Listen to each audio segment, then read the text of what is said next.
तो आज हम स्टार्ट करेंगे एडिटोरियल करंट अफेयर का प्रैक्टिस सेट नंबर 8। अभी तक आप नहीं देखे हैं तो चैनल पर प्लेलिस्ट बना हुआ है, जाकर देख सकते हैं। देख लीजिए, ये सेट नंबर है 8, इसका देखेंगे हम लोग। अभी का लेटेस्ट है ये। तो पहला क्वेश्चन है आज का कि 33वां ग्रीष्मकालीन ओलंपिक खेल के बारे में सत्य कथन की पहचान करना है। पहला कथन है कि 33वां ग्रीष्मकालीन ओलंपिक खेल का आयोजन पेरिस, फ्रांस में किया गया था। दूसरा है उद्घाटन समारोह में ध्वजवाहक पीवी सिंधु और शरद कमल थे। तीसरा है पेरिस ओलंपिक में भारत ने कुल 6 पदक के साथ 71वां स्थान प्राप्त किया था। तो इसमें सभी के सभी कथन जो है वो सही है। 33वां ग्रीष्मकालीन खेल का आयोजन कहाँ हुआ? पेरिस और फ्रांस में हुआ, फ्रांस के पेरिस में। दूसरा है कि इसके ध्वजवाहक जो है उद्घाटन समारोह के पीवी सिंधु और शरद कमल थे। तीसरे हैं कि पेरिस ओलंपिक में भारत ने कुल 6 पदक के साथ कितना 71वां स्थान प्राप्त किया था, यानी ऑप्शन नंबर डी।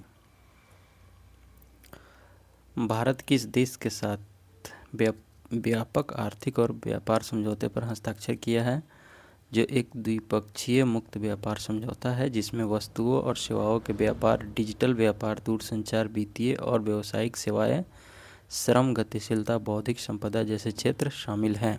तो ये कौन है? यूनाइटेड किंगडम है, यूके। अगला है कि गीतांजलि श्री को उनकी पुस्तक वंस एलिफेंट लिव हेयर के लिए पेन ट्रांसलेट अवार्ड से सम्मानित किया गया है। इस पुस्तक का हिंदी से अंग्रेजी अनुवाद किसने किया है वो बताना है। तो ये डेजी रॉकवेल जो है गीतांजलि श्री की पुस्तक वंस एलिफेंट लिव हेयर के लिए पेन ट्रांसलेट अवार्ड मिला है उनको। और इस पुस्तक का यानी वंस एलिफेंट लिव हेयर का हिंदी से अंग्रेजी में अनुवाद डेजी रॉकवेल ने किया था। संयुक्त सैन्य अभ्यास बोल्ड कुरुक्षेत्र 2025 का 14वां संस्करण राजस्थान के जोधपुर में आयोजित हुआ। यह भारत का किस देश के साथ अभ्यास होता है? तो वो है सिंगापुर के साथ। बोल्ड कुरुक्षेत्र, एक होता है सीधा कुरुक्षेत्र और एक होता है बोल्ड कुरुक्षेत्र। तो ये बोल्ड कुरुक्षेत्र है जो भारत और सिंगापुर के बीच होता है। बोल्ड कुरुक्षेत्र भारत और सिंगापुर के बीच होता है। भारत का पहला पूर्णतः स्वदेशी 50 किलोवाट भूतापीय विद्युत संयंत्र किस राज्य में विकसित किया जाएगा? तो ये है अरुणाचल प्रदेश में। अरुणाचल प्रदेश में भारत का पहला पूर्ण रूप से स्वदेशी 50 किलोवाट भूतापीय विद्युत संयंत्र अरुणाचल प्रदेश में विकसित किया जाएगा। रक्षा मंत्रालय ने भारतीय सेना के लिए वायु रक्षा अग्नि नियंत्रण रडार की खरीद हेतु निम्न में से किस कंपनी के साथ लगभग 2000 करोड़ रुपए का अनुबंध किया है? तो वो कौन कंपनी है? भारत इलेक्ट्रॉनिक्स लिमिटेड, इसी को क्या बोलते हैं? BEL। भारत इलेक्ट्रॉनिक्स लिमिटेड के साथ रक्षा मंत्रालय ने भारतीय सेना के लिए वायु रक्षा अग्नि नियंत्रण रडार खरीद के लिए 2000 करोड़ रुपए का अनुबंध किया है। किस राज्य या केंद्र शासित प्रदेश ने 1999 के कारगिल युद्ध में शहीद हुए सैनिकों के सम्मान में कारगिल शौर्य वाटिका की स्थापना की घोषणा की है? कौन करेगा? तो राजस्थान सरकार जो है 1999 के कारगिल युद्ध में शहीद हुए सैनिकों के सम्मान में कारगिल शौर्य वाटिका की स्थापना करेगा, जो कि राजस्थान में होगा। अगला है कि राष्ट्रपति भवन नई दिल्ली में आयोजित कला उत्सव 2025 आर्टिस्ट इन रेजिडेंस कार्यक्रम के दूसरे संस्करण में पारंपरिक स्वदेशी भित्ति चित्र सोहराई कला का प्रदर्शन किया गया। यह कला मुख्य रूप से किस राज्य से संबंधित है? वो है झारखंड से संबंधित है। सोहराई कला जो है कला उत्सव 2025 के आर्टिस्ट इन रेजिडेंस कार्यक्रम में सोहराई कला का प्रदर्शन किया गया और सोहराई कला झारखंड से संबंधित है। चलिए अगला देखते हैं। अगला क्वेश्चन है कि नाहिद 2 दूरसंचार उपग्रह को 500 किलोमीटर की कक्षा में सफलतापूर्वक स्थापित किया गया। यह उपग्रह किस देश से संबंधित है? नाहिद 2, तो ये जो है ईरान से संबंधित है, याद रखिएगा। Option number C is right answer. Nahid 2 जो है यह दूरसंचार उपग्रह ईरान देश से संबंधित है, जो 500 किलोमीटर की कक्षा में सफलतापूर्वक स्थापित किया गया है ईरान द्वारा। अगला क्वेश्चन है कि निम्नलिखित में से किन देशों ने द्विपक्षीय परमाणु संचालित पनडुब्बी साझेदारी और सहयोग संधि पर हस्ताक्षर किया है? कौन सा देश? तो ऑस्ट्रेलिया और यूनाइटेड किंगडम ने किया है। Option number B is right answer. Australia और यूनाइटेड किंगडम ने द्विपक्षीय परमाणु संचालित पनडुब्बी साझेदारी सहयोग संधि पर हस्ताक्षर किया है। अगला है, एक तरफ उत्सव दिया गया है और एक तरफ उससे संबंधित राज्य दिया गया है, तो बताना है कि कौन सा उत्सव किस राज्य में होता है। चेइरा ओबा उत्सव किस राज्य में मनाया जाता है? तो ये मणिपुर में मनाया जाता है। खुबानी फूल उत्सव लद्दाख में मनाया जाता है। जात्रा उत्सव त्रिपुरा में मनाया जाता है। खोंगजोम उत्सव मणिपुर में मनाया जाता है। इस हिसाब से 1, 2, 3, 4 हमारा सही होगा, जो कि ऑप्शन नंबर ए में दिया हुआ है। ए इज राइट आंसर हो जाएगा। एक बार और पढ़ देता हूँ मैं।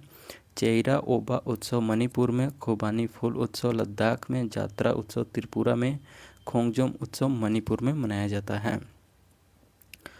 चैनल को लाइक, सब्सक्राइब, शेयर करना आप लोग ना भूलें। अगला है कि निम्नलिखित में से कौन associated chamber of commerce and industry of India यानी एसोचैम के नए अध्यक्ष का पदभार ग्रहण किया है? तो वो कौन है? ये है Nirmal Minda. Option number C is right answer. ASSOCHAM का फुल फॉर्म यहाँ देख लीजिए लिखा हुआ है, associated chamber of commerce and industry of India. इस एसोचैम के अध्यक्ष कौन बने हैं? निर्मल मिंडा बने हैं। अगला है कि भारतीय ओलंपिक संघ ने निम्नलिखित में से किसे अपना पूर्णकालिक मुख्य कार्यकारी अधिकारी नियुक्त किया है?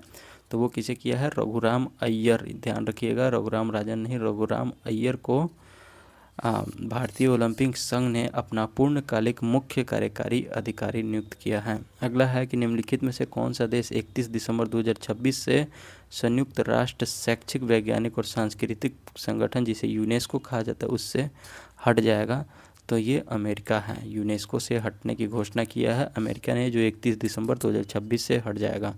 अभी अगर अधिकतर किसी संगठन से हटने का कोई काम कर रहा है तो वो अमेरिका ही है। अगला देखिएगा कि निम्नलिखित में से किसे संसदीय लोकतंत्र में उनके उत्कृष्ट योगदान के लिए प्रतिष्ठित संसद रत्न पुरस्कार 2025 से सम्मानित नहीं किया गया है, पूछ रहा है। यानी एक से अधिक लोगों को सम्मानित किया गया है, उसमें से एक ठो कौन है जो नहीं है?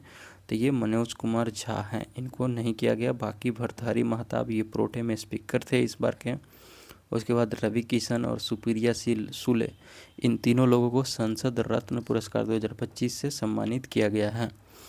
अगला है, अमेरिका स्थित डेटा एनालिटिक्स फर्म द्वारा हाल ही में किए गए एक वैश्विक सर्वेक्षण के अनुसार निम्नलिखित में से कौन दुनिया का सबसे लोकप्रिय लोकतांत्रिक नेता बनकर उभरा है? तो ये ऐसे कौन उभरे हैं? अपने प्रधानमंत्री नरेंद्र मोदी उभरे हैं। Option number C is right answer हो जाएगा। नेक्स्ट है कि बिहार के मुख्यमंत्री ने बिहार पत्रकार सम्मान योजना के तहत सेवानिवृत्त पत्रकारों के लिए पेंशन में वृद्धि की घोषणा की है। बिहार पत्रकार सम्मान योजना के तहत अब बिहार सरकार में पंजीकृत सभी पात्र सेवानिवृत्त पत्रकार को प्रति माह कितना रुपया मिलेगा? तो ये बताइए, प्रति माह 15,000 रुपये मिलेंगे। Option number C is right answer है। सेवानिवृत्त पत्रकार को अब बिहार सरकार में पंजीकृत सभी सेवानिवृत्त पत्रकारों को प्रति माह 15,000 रुपये मिलेंगे। अगला क्वेश्चन है कि निम्नलिखित में से कौन जॉर्जिया में आयोजित महिला शतरंज विश्व कप 2025 जीतने वाली पहली भारतीय महिला बन गई है? तो ऐसा कौन बनी है? दिव्या देशमुख बनी है। Option number B is right answer. Divya Deshmukh Georgia में आयोजित महिला शतरंज विश्व कप 2025 जीतने वाली पहली भारतीय महिला बन गई है। अगला है कि भारत के प्रधानमंत्री ने ज्ञान भारत मिशन की घोषणा की है। ज्ञान भारत मिशन को भारत की समृद्ध पांडुलिपि विरासत के संरक्षण, दस्तावेजीकरण और संवर्धन हेतु कुल कितने रुपए आवंटन के साथ एक केंद्रीय क्षेत्र योजना के रूप में लॉन्च किया गया है? तो ये है 482.85 करोड़ रुपए। याद रखिएगा कि ज्ञान भारत मिशन योजना क्या है? तो इसमें पांडुलिपि के विरासत का संरक्षण होगा, उसका दस्तावेजीकरण होगा और उसके संवर्धन होगा। इसके लिए केंद्र सरकार ने 482.85 करोड़ रुपए की घोषणा की है। केंद्रीय वित्त मंत्री ने 116वें आयकर दिवस 24 जुलाई के अवसर पर नए आयकर शुभंकर का अनावरण किया है। वह क्या है नया शुभंकर? ये है मधुकर। याद रखिएगा, मधुकर इसका शुभंकर अब बन गया है आयकर विभाग का। और आयकर दिवस कब मनाया जाता है? तो 24 जुलाई को मनाया जाता है। इस बार कौवा मनाया गया तो 166वां मनाया गया। केंद्र सरकार ने निम्नलिखित में से किसे भारतीय रिजर्व बैंक के केंद्रीय बैंक बोर्ड में निदेशक के रूप में नामित किया है? तो किसे किया है? अनुराधा ठाकुर को किया है। याद रखिएगा, अनुराधा ठाकुर को केंद्र सरकार ने भारतीय रिजर्व बैंक के केंद्रीय बोर्ड में निदेशक के रूप में नामित किया है। अगला है कि वर्ष 24-25 में विभिन्न उत्पाद को जीआई टैग के बारे में असत्य की पहचान करना है। देखिए कौन है। तो पहला है कि ओजोफेनी मादक पेय है, ये गोवा का है, तो ये बिल्कुल सही है। दूसरा है शांगड़ी बीन, एक फली है, ये राजस्थान का है, तो बिल्कुल सही है ये। तीसरा है नोलेन गुड़ संदेश, यानी एक प्रकार की मिठाई है, ये पश्चिम बंगाल की है, तो बिल्कुल सही है। वारंगला चपता मिर्च आंध्र प्रदेश का दे रहा है, तो ये गलत है और गलत ही पूछ रहा है। इस अकॉर्डिंग हमारा option number D is a right answer. तो आप लोग कमेंट करके बताएं कि वारंगल चपता मिर्च यह किस राज्य का है जिसे जीआई टैग दिया गया है। किस कंपनी ने भारतीय विज्ञान संस्था बेंगलुरु यानी आईआईएससी बेंगलुरु में भारत के पहले हाइड्रोजन ऑक्सीजन प्रणोदन इंजन का सफलतापूर्वक परीक्षण किया है? किस कंपनी ने? तो ये है Stardor aerospace technology private limited. Option number D is a right answer. Stardor aerospace technology private limited company ने भारतीय विज्ञान संस्था बेंगलुरु में भारत के पहले हाइड्रोजन ऑक्सीजन प्रणोदन इंजन का सफलतापूर्वक परीक्षण किया है। अगला है कि जुलाई 2025 में जारी अंतर्राष्ट्रीय मुद्रा कोष के विश्व आर्थिक परिदृश्य के रिपोर्ट के अनुसार भारत की अर्थव्यवस्था वित्तीय वर्ष 25-26 और 26-27 दोनों में औसतन कितने प्रतिशत से दर से बढ़ने का अनुमान है? तो ये है 6.4%। याद रखिएगा 6.4% की दर से बढ़ने का अनुमान है। और ऐसा कौन किया है? तो ये IMF किया है, अंतर्राष्ट्रीय मुद्रा कोष। अगला है कि निम्नलिखित में से किसे सशस्त्र सीमा बल यानी SSB का महानिदेशक नियुक्त किया गया है? सशस्त्र सीमा बल SSB का महानिदेशक किसे नियुक्त किया गया है? तो ये संजय सिंघल को। SS यानी तो संजय और से सिंघल, याद रखिएगा। SSB का महानिदेशक संजय सिंघल। SSB SS है तो इनके महानिदेशक के नाम में भी SS आएगा, संजय सिंघल। अगला क्वेश्चन है कि भारत का पहला हिंदी माध्यम MBBS चिकित्सा स्नातक और शल्य चिकित्सा स्नातक कॉलेज बनने जा रहा है कहाँ पे? तो ये मध्य प्रदेश में है, लेकिन यहाँ शहर पूछ रहा है, तो मध्य प्रदेश का कौन सा शहर होगा? जबलपुर। भारत का एकमात्र ऐसा राज्य मध्य प्रदेश हो गया है जो हिंदी भाषा में MBBS कराएगा। अगला क्वेश्चन है कि भारत के प्रधानमंत्री ने मासिका रेडियो कार्यक्रम मन की बात में मासिक यानी मंथली हर महीने के अंतिम रविवार को होता है, तो मन की बात 27 जुलाई को होगा, जिसमें पैठनी साड़ियों की पारंपरिक शिल्पकला की प्रशंसा की। ये साड़ियाँ किस राज्य से संबंधित है? तो ये महाराष्ट्र से संबंधित है। याद रखिएगा पैठनी साड़ियाँ है जिसे मोदी जी ने अपने मन की बात में इसको चर्चा की। ये पैठनी साड़ियाँ महाराष्ट्र राज्य से संबंधित है। अगला कथन है कि सत्य कथन की पहचान करना है और कूट की सहायता से उत्तर देना है। चलिए देखते हैं कि कौन कौन से कथन इसमें सही है। पहला है कि कृषि समृद्धि योजना महाराष्ट्र सरकार के द्वारा शुरू किया गया है, तो बिल्कुल सही। दूसरा है वीर परिवार सहायता योजना 2025 राष्ट्रीय विधिक सेवा प्राधिकरण द्वारा शुरू किया गया, बिल्कुल सही। तीसरा है सेतु बंध विद्वान योजना केंद्रीय संस्कृत विश्वविद्यालय नई दिल्ली का पहल है, तो बिल्कुल सही। चौथा है उच्च शिक्षा में लड़कियों के नामांकन को बढ़ाने के लिए मुख्यमंत्री निजुत मोइना 2.0 योजना छत्तीसगढ़ सरकार द्वारा शुरू किया गया है, तो ये गलत है। चौथा कथन गलत है, बाकी 3 सही है। चलिए देखते हैं किस ऑप्शन में है 3 तो सही। 1, 2, 3 ऑप्शन नंबर सी में दिया हुआ है। इस according option number C is a right answer. आगे बढ़ेंगे हम लोग। अगला क्वेश्चन है कि भगवान बुद्ध से जुड़े माने जाने वाले पवित्र पिपराहवा अवशेष भारत वापस लाए गए हैं। यह महत्वपूर्ण प्रत्यावर्तन भारत सरकार और किस कंपनी के बीच उल्लेखनीय सार्वजनिक निजी सहयोग से संभव हुआ है? तो ये गोदरेज इंडस्ट्रीज समूह के सहयोग से और भारत सरकार के साथ मिलकर के ऐसा संभव किया गया है। जो भगवान बुद्ध से जुड़े हुए माना जाता है पिपराहवा अवशेष, उसको भारत वापस लाया जा रहा है। इसमें भारत सरकार और गोदरेज इंडस्ट्रीज समूह का योगदान है। अगला है, किसने महिलाओं और बच्चों की तस्करी और महिलाओं के खिलाफ अन्य अपराधों को प्रभावी ढंग से रोकने के लिए राष्ट्रीय महिला आयोग के साथ एक समझौता ज्ञापन पर हस्ताक्षर किए हैं? तो ये कौन किया है? रेलवे सुरक्षा बल, ठीक है ना, आरपीएफ जो होता है रेलवे प्रोटेक्शन फोर्स, इन्होंने महिला आयोग के साथ मिलकर के एक समझौता ज्ञापन हस्ताक्षर किया जिसमें महिलाओं और बच्चों की तस्करी को रोका जाएगा प्रभावी तरीके से। नेक्स्ट है, केंद्रीय मंत्रिमंडल ने 15वें वित्त आयोग चक्र 2021-22 से 25-26 की अवधि के लिए प्रधानमंत्री किसान संपदा योजना के लिए कुल 6,520 करोड़ के परिव्यय को मंजूरी दी है। यह PMKSY यानी प्रधानमंत्री किसान संपदा योजना के बारे में कौन सा कथन सही नहीं है? ध्यान दीजिएगा, सही नहीं पूछ रहा है। चलिए एक एक करके पढ़ते हैं। पहला है कि एकीकृत शीत श्रृंखला और मूल्य संवर्धन अवसंरचना इस योजना के घटकों में से एक है, तो बिल्कुल सही है। इससे 2017 में संपदा योजना के रूप में शुरू किया गया था, बिल्कुल सही। अब जाके इसका नाम हो गया प्रधानमंत्री किसान संपदा योजना। तीसरा है, इसका क्रियान्वयन कृषि एवं किसान कल्याण मंत्रालय द्वारा किया जाता है, तो ये गलत है, ठीक है ना। नाम किसान से जुड़ा हुआ है लेकिन ऐसा है नहीं और इसमें गलत ही पूछ रहा है। इस अकॉर्डिंग हमारा आंसर हो जाएगा ऑप्शन नंबर सी। और डी को भी देख लेते हैं क्या दिया हुआ है, यह केंद्रीय क्षेत्र की योजना है, बिल्कुल सही।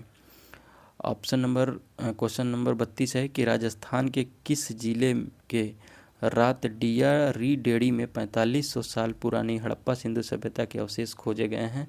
तो ये राजस्थान के किस जिले में खोजा गया है? जैसलमेर में खोजा गया है। इसका नाम क्या है? रातडिया रीडेरी। रातडिया रीडेरी राजस्थान के जैसलमेर जिले में एक सिंधु घाटी सभ्यता का अवशेष मिला है। अगला है कि प्रोजेक्ट 17A का पहला फ्रीगेट हिमगिरी भारतीय नौसेना को सौंपा गया है। यह हिमगिरी का निर्माण किस कंपनी द्वारा किया गया है? तो इसको याद रखिए, काफ़ी इंपॉर्टेंट है, garden rich ship builder and engineers limited द्वारा किया गया है, ऑप्शन नंबर बी। अगला है कि वधमना गांव में भारत की पहली आर्टिफिशियल इंटेलिजेंस सक्षम आंगनवाड़ी का उद्घाटन किया गया। यह गांव किस स्थान पर स्थित है? तो ये नागपुर महाराष्ट्र में स्थित है, वधमना गांव में, जहां पे भारत की पहली आर्टिफिशियल इंटेलिजेंस सक्षम आंगनवाड़ी केंद्र का उद्घाटन किया गया है नागपुर महाराष्ट्र में। भारत और यूनाइटेड किंगडम के वैज्ञानिकों ने कर्नाटक के कोलार की एक महिला में एक नया और अत्यंत दुर्लभ मानव रक्त समूह खोजा है, जिसका नाम क्या है? इसका नाम है CRIV। एक अलग तरीके का मानव रक्त समूह खोजा है भारत और यूनाइटेड किंगडम के वैज्ञानिकों ने, जिसका नाम है CRIV। नेक्स्ट है कि किसे वर्ष 2023 के लिए 71वें राष्ट्रीय फिल्म पुरस्कार में सर्वश्रेष्ठ अभिनेता का पुरस्कार प्रदान किया गया है? सर्वश्रेष्ठ अभिनेता का 71वां राष्ट्रीय फिल्म पुरस्कार में किसे सर्वश्रेष्ठ अभिनेता चुना गया है? तो याद रखिएगा, शाहरुख खान को, जवान मूवी के लिए।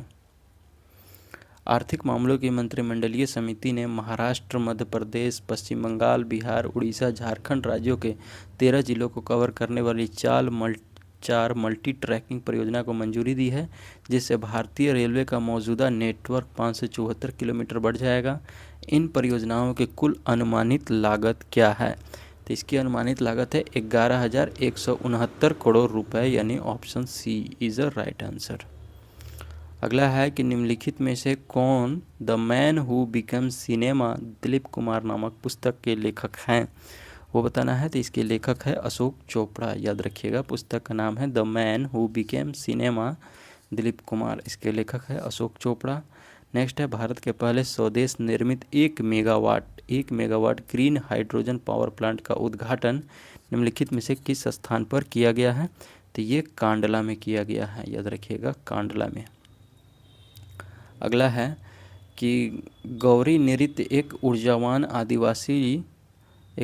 आदिवासी लोक नाटक जो देवी अम्बा और राक्षस भीमवाल के बीच ब्रह्मांडीय युद्ध को दर्शाता है, निम्न में से किस राज्य में भील समुदाय के सदस्यों द्वारा नहीं किया जाता है? ठीक है ना। तो ये बताना है कहाँ पे नहीं किया जाता है। तो राजस्थान में ये नृत्य नहीं किया जाता है, बाकी महाराष्ट्र में होता है, मध्य प्रदेश में होता है, गुजरात में होता है। इन सभी राज्यों के भील समुदाय द्वारा किया जाता है। अगला है कि निम्नलिखित कथनों में से असत्य कथन की पहचान करना है। ठीक है, 4 कथन दिया हुआ है, चलिए एक एक करके पढ़ते हैं और देखते हैं। पहला कथन है कि पनडुब्बी सहयोग समझौता एवं हस्ताक्षर पर भारत दक्षिण अफ्रीका के बीच संपन्न हुआ, बिल्कुल सही। 26 राफेल मरीन विमान खरीदने हेतु 63,000 करोड़ रुपए पर भारत और फ्रांस के बीच समझौता हुआ, बिल्कुल सही। तीसरा है कि ब्रह्मोस सुपरसोनिक क्रूज मिसाइल के निर्यात के लिए 450 मिलियन डॉलर का समझौता हुआ भारत और इंडोनेशिया के बीच, ये भी सही है। और इस हिसाब से हमारा चारों कथन सही हो जाएगा यहाँ पे। नेक्स्ट है कि विजय शर्मा का निधन हो गया है। वे किस ऐतिहासिक अंतर्राष्ट्रीय जलवायु समझौते के प्रमुख निर्माताओं में से एक थे? नाम क्या है? विजय शर्मा एक ऐतिहासिक अंतर्राष्ट्रीय जलवायु समझौता के प्रमुख थे। और कौन सा था वो? तो क्योटो प्रोटोकॉल, याद रखिएगा। क्योटो प्रोटोकॉल कब हुआ था, इसका ईस्वी बताइए आप लोग, क्योटो प्रोटोकॉल का।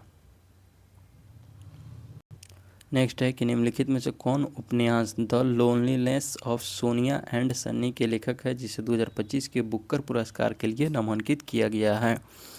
तो इनका नाम याद रखिएगा, नाम है किरण देसाई। इनकी पुस्तक है the loneliness of Sonia and Sunny. इनके लेखक किरण देसाई है, जिनको 2025 के बुकर पुरस्कार के लिए नामांकित किया गया है। किस देश का क्रेसेनिकोवस ज्वालामुखी 600 वर्षों में पहली बार फटा है? तो ये किस देश का है? रूस का है। क्रेसेनिको ज्वालामुखी ये 600 वर्ष में पहली बार फटा है। नाम है क्रेसेनिको ज्वालामुखी। कहाँ का है? रसिया का है, रूस का। आधिकारिक तौर पर अंतर्राष्ट्रीय सौर गठबंधन का 107वां सदस्य देश कौन बना है? ठीक है, 107वां सदस्य अंतर्राष्ट्रीय सौर गठबंधन का कौन बना है? तो याद रखिएगा, मालदोवा बना है। मालदोवा अंतर्राष्ट्रीय सौर संगठन, जिसे ISA बोला जाता है, इसकी स्थापना 2015 में हुआ था। भारत और फ्रांस ने मिलकर के किया था। इसका हेड क्वार्टर जो है कहाँ पे है? गुरुग्राम हरियाणा में है, यानी इंडिया में है। ISA इंटरनेशनल सोलर अलायंस का। अगला है कि 500 किलोवाट के रूफटॉप सौर संयंत्र के चालू होने के बाद निम्न में से कौन सी विधानसभा भारत की पहली पूर्णतः सौर ऊर्जा से संचालित विधानसभा बन गई है? तो याद रखिएगा, दिल्ली विधानसभा जो है भारत की पहली पूर्णतः सौर ऊर्जा से संचालित विधानसभा हो गई है। नेक्स्ट है कि निम्नलिखित में से नामांकन चक्र के तहत यूनेस्को की विश्व धरोहर सूची के लिए किस धरोहर को आधिकारिक रूप से नामांकित किया गया है? तो वो कौन सी धरोहर है? ये सारनाथ वाराणसी की धरोहर है, जिसे यूनेस्को की विश्व धरोहर सूची के लिए आधिकारिक रूप से नामांकित किया गया है। अगला है कि अटल नवाचार मिशन और किस केंद्र ने भारत के नवाचार और उद्यमिता पारिस्थितिकी तंत्र में स्थानीय भाषा में नवाचार को बढ़ावा देने और भाषा समावेशिता को बढ़ाने के उद्देश्य से एक आशय पत्र पर हस्ताक्षर किया है? कौन है? तो वो भाषिनी है, याद रखिएगा। Option number D is right answer.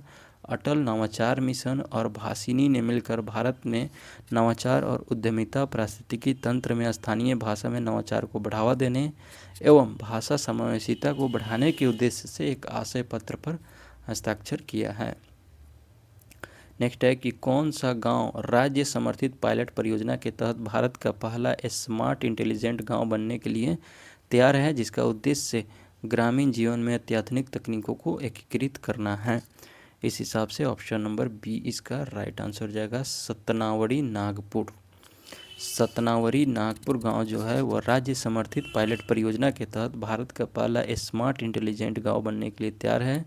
इसका उद्देश्य रहेगा ग्रामीण जीवन में अत्याधुनिक तकनीकों को एकीकृत करना। एक तरफ है नवीनतम दिवस और दूसरी तरफ उसकी तिथि दिया हुआ है, उसका मिलान करना है कौन से दिवस किस तिथि को मनाया जाता है। तो अभी काफ़ी फेमस देखे होइएगा कि एक तिथि रहा है जिसे भारत सरकार अब फिक्स कर दिया है, वो है आयुर्वेद दिवस। वो कब मनाया जाएगा? तो अब प्रत्येक साल को 23 सितंबर को आयुर्वेद दिवस मनाया जाएगा। उसके बाद है महिला शिक्षा दिवस। तो महिला शिक्षक दिवस 3 जनवरी को मनाया जाता है। विश्व ध्यान दिवस काफ़ी इम्पोर्टेंट है, ये कब मनाया जाता है? तो 21 दिसंबर को विश्व ध्यान दिवस मनाया जाता है। और नमो भारत दिवस 21 अक्टूबर को मनाया जाता है। इस अकॉर्डिंग हमारा ऑप्शन हो जाएगा 4 3 2 1, यानी option number C is right answer. तो इस हिसाब से आज हमारा 50 क्वेश्चन इस सेट का कंप्लीट हुआ। कैसा लगा आप कमेंट करके ज़रूर बताएं और चैनल को लाइक सब्सक्राइब शेयर करना ना भूलें। एक ग्रुप में अपने ज़रूरी से शेयर करें। धन्यवाद।